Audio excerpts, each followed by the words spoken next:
What is going on, YouTube? Andrew Miller from hook'emheadlines.com. Coming back at you today, got another commitment breakdown for Texas. Texas picked up a pretty big commitment today. Got three-star quarterback from Cypress Cypher in Texas, Trey Owens. It is the first quarterback commit in the 2024 recruiting class and the third commitment overall. Want to talk about some of what he brings to the table for Texas, his long-term trajectory and development. I think kind of what that will look like, and then kind of how this all came to be in the first place. A little bit about his recruitment. So we'll start there. Some of the backstory of Trey's recruitment and how he landed at Texas. So again, he's a three-star kid. I think a little bit under-recruited, pretty underrated.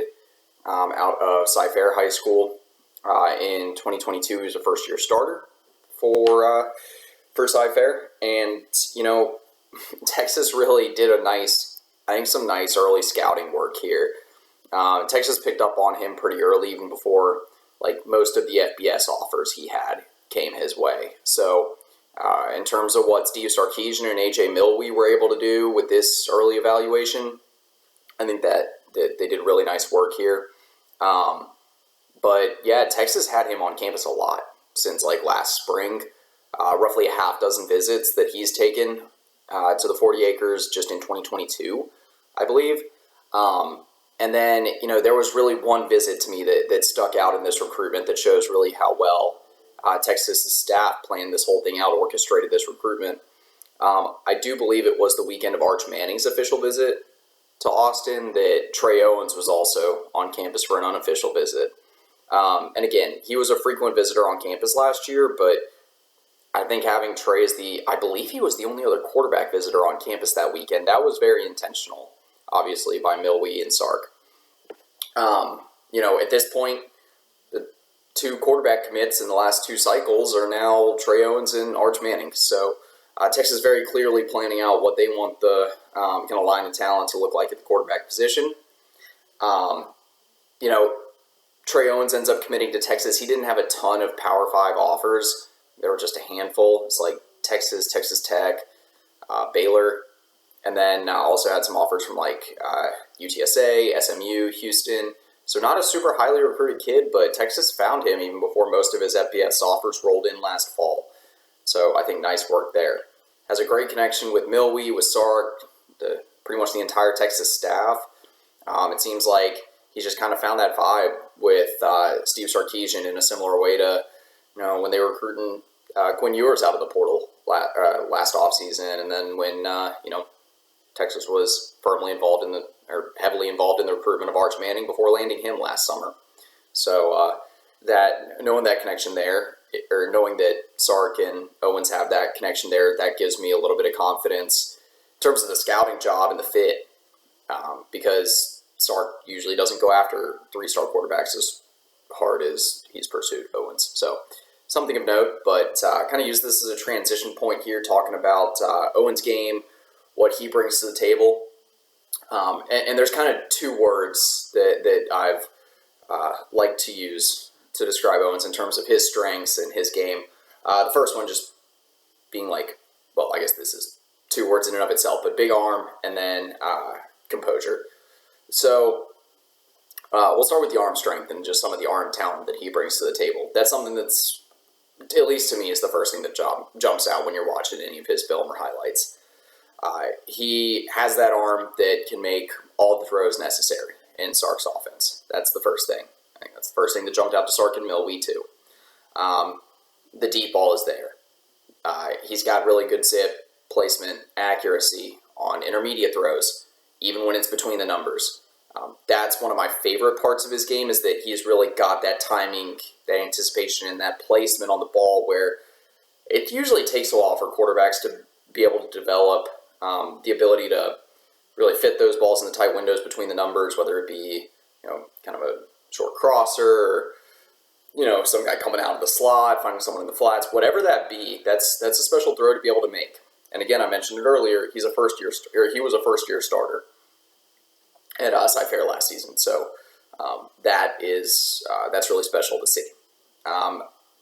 Short throws, again, he can get a lot of zip on those, especially on the quick reads. Some of those quick passes, if he's got to get it out 2.5 seconds, he can put that ball on a beeline where it needs to go and give his wideouts the ability to, be able to make plays after they get the ball in their hands, really be catch and then run instead of run and catch. And so that, again, is something that will be beneficial in Sark's offense just because being able to get the ball that quickly to playmakers in space is just a huge thing in his scheme.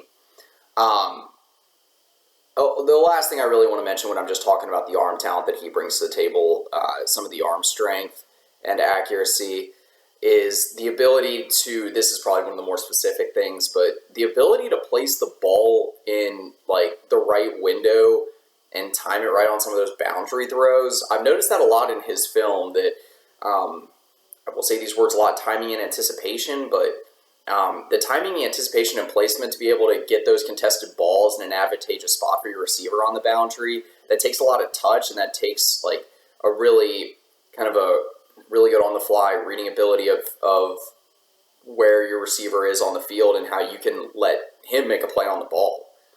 And again, you don't necessarily need a ton of zip to get those balls to the boundary. You just need to put the right amount of air under it and get it to the right place on the field. And he does a really nice job of that. There were times in the last 2 seasons where I really felt like, whether it be Casey Thompson, Hudson Carter, Quinn Ewers, that some of those throws to the boundary weren't really giving guys a chance to make a play on the ball. And so, while I'm not saying that Trey Owens is going to come in right away and make all the throws and look like a superstar, I think that's a really intricate strength to his game. That's something that Sark can utilize to, kind of be able to get some nice plays on the boundary to whoever the outside receiver there is at the time, whether it be someone like an Isaiah Nayor or Casey Kane, whoever that is, if they're still here whenever Trey Owens is starting. Now, the other thing I mentioned is composure, and composure is the second of kind of 3 main strengths that I want to talk about when breaking down his game. But I mentioned composure, and I mean like just general pocket presence, awareness, the ability to not get phased in the face of pressure from opposing defenses. That is something that also jumps out at you when watching Trey Owens on film. He's got pretty good fundamental footwork. I have no issues with the way that he gets the ball out if he's moving front to back. Even if it's a little bit diagonal, if it's, you kind of got to shuffle over something, maybe not shuffle, but, if he's dropping back in the pocket, or he's got to, maybe take a step to the right, step to the left to get a little bit more juice on the ball where it needs to go, I'm not worried about that. Also, he's very adept at climbing the pocket and being able to get the ball off without, really disrupting anything with his footwork or throwing motion. That takes a lot of presence and just a lot of toughness within the pocket, to be honest. Not to lose your fundamentals in those situations. I think it's a big question mark for a lot of young quarterbacks, and he's showing the ability to fight through a lot of that pressure and some of that contact in the pocket already. Along with that, he's able to keep his eyes downfield, being able to still go through your reads, keep your fundamentals together, and really find the target finding the right target in the passing game when the pocket is breaking down around you. That's something that is just critical in Sark's offense, because this is a complex offense to learn. There's a lot of concepts here that you're just not going to digest right away. Most of Sark's successful quarterbacks are upperclassmen. That's been true from his days at USC, Washington, and now Texas. Alabama, similar story. And so Owens having that part of maturity to his game where, he can keep his eyes downfield, not get fazed by what's coming in his face, or whatever pressure is coming in his face, and whatever that be is something that's pretty special, and that's something that's going to be an X factor, whenever he's ready to compete for starting reps.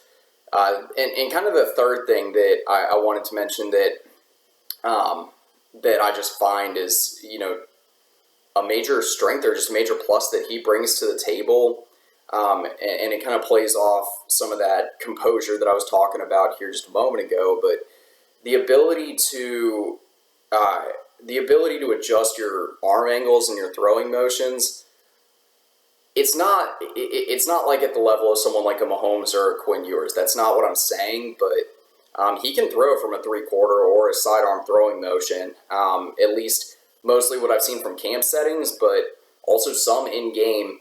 And again, in terms of footwork and just the zip and placement he's able to get on the ball, it doesn't really look like it's a ton different between all the different throwing angles. I mean, obviously, just over the top is his most natural throwing motion, but something maybe a little bit more akin to three quarters. He does drop his arm down a little bit if you're looking at the kind of the technical aspects of his throwing motion, but he can throw from a few different angles, and again, as we've seen, being able to kind of adjust to that and get the ball out from some different angles is just nothing but a plus. It helps you. It helps you if things start to break down or if you have to make some plays off schedule. And I'll use this as kind of a transition point to talk about some of his areas of improvement, what I feel like he could still use some work on. I mentioned the ability to throw from different arm angles and using that as a plus, when maybe a play is breaking down or you just have to improvise. And I feel like just the generic improvisational quality to his game is pretty lacking. He's not a mobile quarterback. He's around 6'4.5", 6'5", about 205 pounds, and usually for quarterbacks of that frame that are a pro-style quarterback of that mold, there's not going to be a whole lot of mobility. Throwing on the run is an issue. Lateral movement, lateral agility is also something that concerns me right now. That is where he starts to lose some of his throwing, like his just generic fundamentals, footwork and throwing motion. It just starts to get off. And so that concerns me a little bit just from a feel of the game perspective. Once he gets through his first, maybe two or three reads, and if it's not there, or if there's a pre-snap audible, if there's miscommunication pre-snap, whatever that be, the play tends to break down a little bit when he has to make off-schedule plays. I think finding that element of his game is something that's going to take a little bit of time. I kind of hinted at a few of the other areas of improvement while talking about just the off-schedule portion of, the portion of his game when he has to make off-schedule plays. Immobility is, I think that's just going to always kind of be a factor for him. I just think that, it's not a huge factor in Sark's offense, so I'm not too worried about it. That's part of why I like him as a fit here. But yeah, in terms of the lateral mobility, lateral agility, being able to hold your footwork if the pocket's breaking down up the middle, you got to be able to at least evade and make some sort of throws on the run. You can't just be chucking it into the stands every single time or, taking sacks. So, that's something that he'll have to work on. And the last thing I wanted to really talk about here was, where I feel like his trajectory is at Texas. He's coming in as a 3-star kid. I think he's still got to put a little bit more weight on. He'll probably add 5 or 10 pounds, I would imagine, before the end of his senior year. Get up maybe around 6'4", 6'5", 220. At that point, I'm not super worried about whatever weight he comes into Texas at. And so I think Texas is just kind of working on that feel for the game perspective. I don't think there's a ton of adjustments that you need to make, to the way he's going through his reads or his throwing mechanics throughout that process. But again, really getting him into some situations where maybe you simulate some pressure coming up the middle or, just getting him to throw on the run, being able to get that feel will be important. And that's something that can take 2 to 3 years. And so I think that's kind of the path he's on. I think it's going to be similar to Malik Murphy in the sense that, there's going to be aspects of his game that are going to take a couple years to develop, and he's going to be there as more of a depth guy. I don't think the expectation is for him to come in and even within the first 2 years, compete for starting reps, maybe compete for a backup job, and then work from there. And I say that, we saw during the 2022 season how important it is for you to have depth in the quarterback room. And so it's not a bad thing that he's going to have to come in maybe a couple years down the line, compete for a backup job. Because By my understanding, the plan for Texas at this point, 2025, they'll probably be looking for another elite quarterback. It's going to kind of be a one, it's kind of going to be an every other cycle thing right now with Texas having Arch coming into the mix. So that will be something to pay attention to as well in terms of like kind of the future shape of the quarterback room. But anyway, that's pretty much it. Just wanted to touch on some of the aspects of Trey's game, Texas's most recent 2024 commit. Really excited to see how his game develops in the 2023 season because he was a first-time starter. I mentioned this already in the video. He was a first-time starter in 2022, and he was tremendous, just statistically, and just looking at some of the areas of his game that a younger quarterback might not be great, usually, especially someone that kind of has his arm strength, that arm talent. Can take a while to kind of hone that in sometimes, but he passed for, I believe it was over 2,800 passing yards, 34 passing touchdowns, 6 interceptions in his first year as a starter. And that's obviously, for someone playing in Texas 5A high school football, that's pretty impressive. So anyway, that's pretty much it. For Andrew Miller at Hook'emHeadlines.com,